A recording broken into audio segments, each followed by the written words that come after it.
ছোটং gang. এই ছোটং gang নাম আমরা নিশ্চয়ই সবাই জানি। এই ছোটং গ্যাং এবং চীনে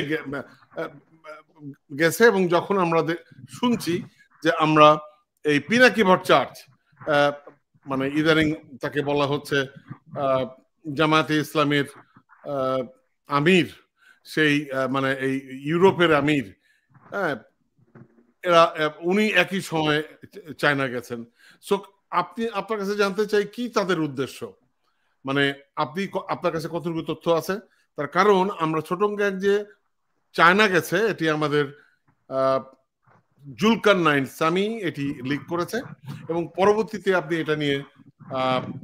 এটা নিয়ে স্ট্যাটাস দিয়েছেন, এবং আমরা দেখেছি যে পিনাকি ভট্টাচার্য উনি চায়না থেকে স্ট্যাটাস দিয়েছেন ওনার ফেসবুকে, এবং আপনার স্ট্যাটাসটাও আজকে খুবই গুরুত্বপূর্ণ যে উনি চায়না থেকে বসে উনি গুজব ছড়াচ্ছেন। আপনার কাছে জানতে চাই সাকিব। ধন্যবাদ টিটো ভাই।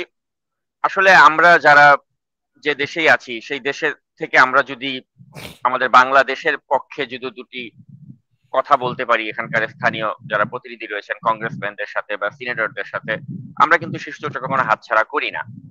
যেমন আপনিও জানেন যে আমরা ফ্যাসিবাদী হাসিনা শাসন আমলের সময় আমরা কি করেছি, যে আমরা এখানকার সিনেটর বা কংগ্রেসম্যান এদের দ্বারস্থ হয়েছিলাম, এবং বাংলাদেশের যে ফ্যাসিজম এর বিরুদ্ধে জনমত তৈরিতে আমরা কিন্তু যে যার যার জায়গা থেকে অবস্থান রেখেছিলাম। আপনি কানাডাতে আছেন, আপনি কানাডাতে থেকে আপনি সেখানে তখন জাস্টিন ট্রুডো ছিলেন, আপনার সাথে ট্রুডোর একটা ব্যক্তিগত সম্পর্ক ছিল, সেটাকে কাজে লাগিয়ে আপনিও কিন্তু কানাডিয়ান সরকারকে আপনি জানিয়েছিলেন যে বাংলাদেশে হাসিনার আমলে কি ধরনের এক ধরনের স্বৈরতন্ত্র যে চলছিল। তো আমরা কিন্তু যারা প্রবাসে থাকি আমরা কিন্তু এই কাজগুলো করি, এটা দোষের কিছু নয়।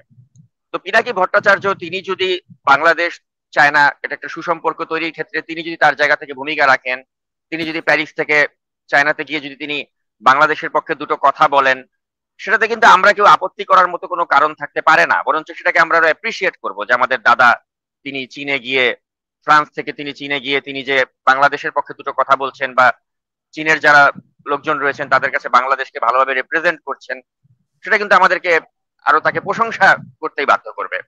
কিন্তু আমরা কি দেখতে পাচ্ছি যে তিনি তার ফেসবুক পোস্টেই কিন্তু স্পষ্ট করে উল্লেখ করলেন যে তিনি মূলত সেখানে জামাতের পারপাস সার্ভ করার জন্য তিনি গিয়েছেন।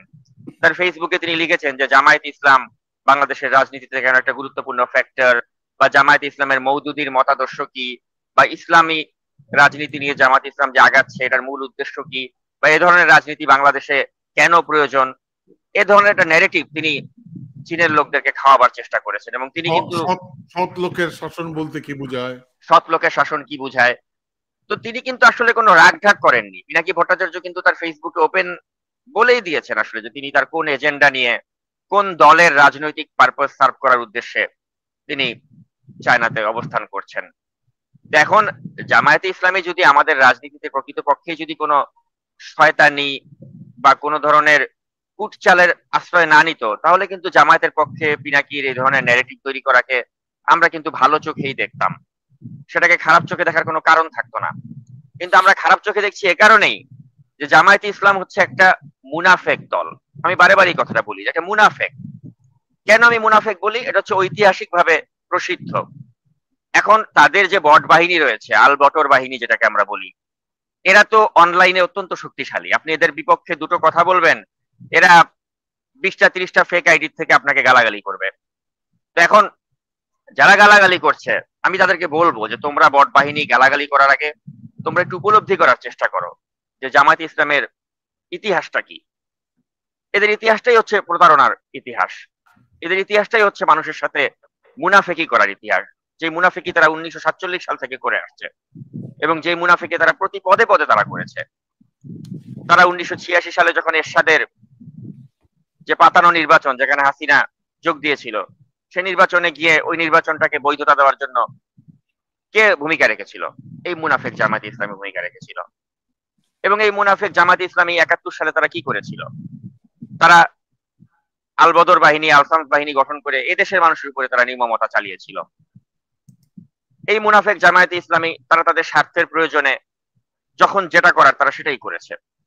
আর এখন দেশটা যখন নতুন করে স্বাধীন হলো, হাসিনার ফ্যাসিবাদের পতন ঘটলো, তখনও কিন্তু তারা নানাভাবে কিন্তু মাঠ গরম করার জন্য একবার বলে পিআর হতে হবে, আরেকবার বলে পিআর পদ্ধতি ছাড়া ইলেকশনে যাব না, আরেকবার বলে যে পিআর না হলে জুলাই সনদে আমরা সই করব না।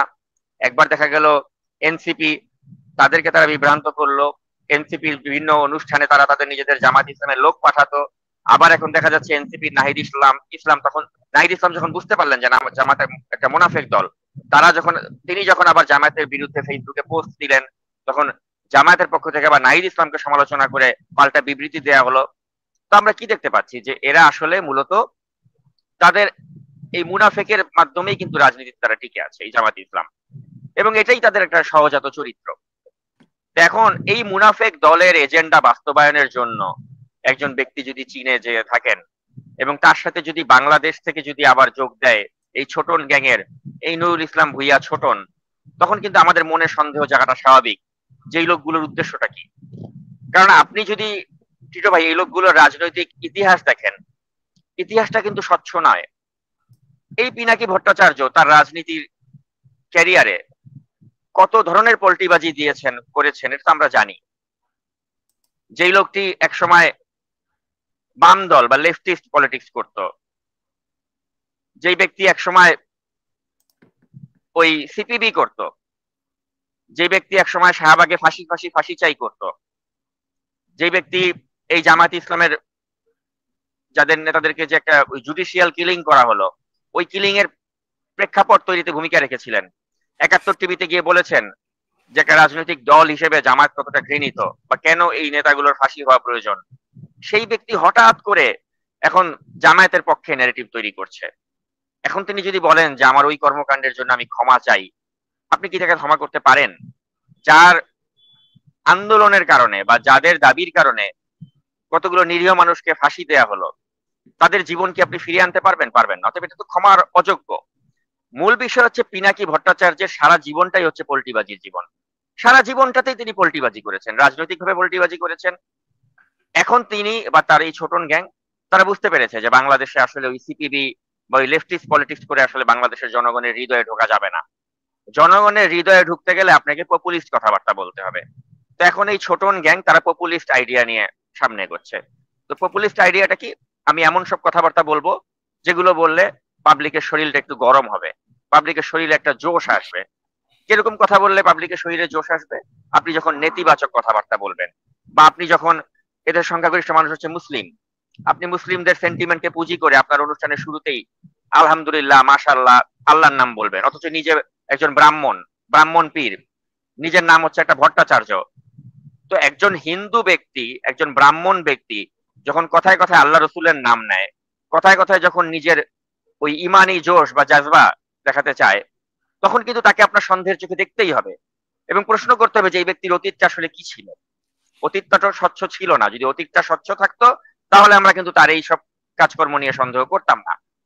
এখন এই মানুষটা তিনি চীনে গিয়েছেন, তার সাথে এই ছোটন গ্যাংয়ের ছোটন নুরুল ইসলাম ভুইয়া ছোটন তিনি যোগ দিয়েছেন এবং তারা মিলে জামাতের পক্ষে বয়ান তৈরি করার চেষ্টা করছে। সেই জামাতের পক্ষে বয়ান তৈরি করার চেষ্টা করছে যে জামাত ইসলামী এখনো পর্যন্ত তাদের ৭১-এর ভূমিকার জন্য কিন্তু কোনো ধরনের ক্ষমা চায়নি। এবং জামায়াতের আমির ডক্টর শফিক তিনি কিন্তু নিউ ইয়র্কে বললেন যে আমাদের ৪৭ থেকে শুরু করে এখন পর্যন্ত যত ভুলভ্রান্তি আছে আপনাদের কাছে আমরা সেই ভুলের জন্য আমার দল নিঃস্বার্থভাবে ক্ষমা প্রার্থনা করছি। এটা বলে আবার পরের লাইনেই তিনি বলেছেন যে আবার বললেন না যে এইভাবে ক্ষমা চাইলে হবে না, এইভাবে না ওইভাবে চান। অর্থাৎ আপনি ক্ষমাও চাচ্ছেন, আবার ক্ষমা চাই আবার আপনি বলছেন এইভাবে না, আপনাদের মনের মতো চাইতে হবে। তার মানে কি? আমাদের ৭১টা এখনো তার কাছে আসলে একটা তামাশা। ৭১টাকে তারা স্বীকার করে না এবং ৭১টা নিয়ে তাদের যে গায়ে জ্বালা পোড়া আছে তার এই ক্ষমার মধ্যেই কিন্তু প্রমাণিত হয়। ক্ষমা যে চেয়েছে তার ওখানে ৭১ শব্দটি আসেনি। কৌশলে ৪৭ থেকে ২০২৫ পর্যন্ত আপনি এই ধরনের কৌশলগত ক্ষমা চেয়ে এই ২০২৫-এর এই জেনজি এদেরকে বেকুব ভেবে তো লাভ নেই। এই জেনজি কিন্তু অনেক সচেতন এবং এই জেনজির কারণেই কিন্তু আমরা কনফিডেন্স পাই যে আপনারা আলবটর বাহিনী যতই ষড়যন্ত্র করেন, পিনাকি বা ল্যাংটা সোলেমান তারা চীনে গিয়ে জামায়াতের পক্ষে ন্যারেটিভ তৈরি করার নামে যতই ষড়যন্ত্র করুক, দিন শেষে আসলে এগুলো ধোপে টিকবে না। আমি অত্যন্ত আনন্দিত যে এনসিপি বা নাহিদ ইসলাম বা আমাদের এই জুলাই আন্দোলনের যারা শক্তি, তারা কিন্তু তাদের ভুল বুঝতে পেরেছে। তারা বুঝতে পেরেছে যে এই পিনাকি বা এই ল্যাংটা সোলেমান বা এই ছোটন গ্যাং এর দ্বারা তারা যেভাবে বিভ্রান্ত হয়েছিল, এটা হওয়া তাদের উচিত হয়নি। দেরিতে হলেও নাহিদ ইসলাম তার ফেসবুক পোস্টের মাধ্যমে কিন্তু এই জামায়াত বা ল্যাংটা সোলেমান বা পিনাকি এদের সাথে যে তাদের এখন আর সম্পর্ক আগের পর্যায়ে নেই, এটা কিন্তু প্রমাণ করে দিয়েছেন। আর এই কারণে আপনি দেখবেন যে আজকাল কিন্তু এই ল্যাংটা সোলেমান তারা কিন্তু এনসিপি বা এনসিপির এই ছাত্র নেতাদেরকে নিয়ে কিন্তু আর পজিটিভ কথাবার্তা বলে না। অথচ যেই পিনাকি কয়েক মাস আগেও কিন্তু এই ছাত্রদেরকে এট এনি কস্ট ডিফেন্ড করত। তো এখন এই পিনাকি বা এই ল্যাংটা সোলেমান বা এরা তারা মিলে দেশটাকে যে একটা অস্থিতিশীল অবস্থায় নিতে চায়, এটা আমাদের এই ছাত্র সমাজ তারা বুঝতে পেরেছে, এনসিপি যারা তারা বুঝতে পেরেছে। এটা আমাদের জন্য অত্যন্ত আনন্দের যে আমাদের এই ছাত্র জনতা তাদেরকে দীর্ঘ সময় বিভ্রান্ত করা যায়নি, তারা সঠিকটা বুঝতে পেরেছে। তো এই জন্য আমি অবশ্যই নাহিদ ইসলামকে বা এনসিপি যারা রয়েছেন তাদেরকে আমি সাধুবাদ জানাই। আর আমাদের জনগণকে যারা বোকা ভেবে চীনে গিয়ে এ ধরনের ষড়যন্ত্র করছে বা এই ধরনের একটা জামায়াতের পক্ষে ন্যারেটিভ দাঁড় করাতে চাচ্ছে বা ভাবছে যে ছাত্র সংসদের নির্বাচনগুলোতে যেভাবে জামায়াতের বিজয় হয়েছে, একইভাবে জাতীয় নির্বাচনেও তারা অনলাইনে বসে যুদ্ধ করে বা চীনে গিয়ে ন্যারেটিভ বিল্ড করে জামায়াতকে এই দেশের রাষ্ট্রীয় ক্ষমতায় এনে দেবে, তারা আসলে বোকার স্বর্গে বাস করছে। এবং আমি দিন শেষে এটাই বলবো যে পিনাকি ভট্টাচার্যের মতো মানুষরা তারা সবসময় ইতিহাসের ভুল পথেই তারা ছিল, তারা ভুল ন্যারেটিভই দিয়ে গিয়েছে। যে সময় আপনার এক্সট্রা জুডিশিয়াল কিলিং এর পক্ষে তিনি জনমত তৈরি করেছিলেন 2013 সালে, তখনও তিনি ইতিহাসের he was at the wrong side of the history. এখনো Pinaki Bhattacharya he is at the wrong side of the history. তিনি নিজেকে অনেক বড় পণ্ডিত মনে করেন, তিনি মনে করেন যে আমার অনেক ক্ষমতা হয়ে গেছে, আমি যা খুশি তাই করতে পারবো। তিনি কিছুই করতে পারবেন না দিন শেষে। এবং তার গাইডেন্সে জামায়াত ইসলাম যে মনে করছে যে অনেক কিছু তারা অ্যাচিভ করবে, 20টা আসন পায় কিনা আমরা দেখবো।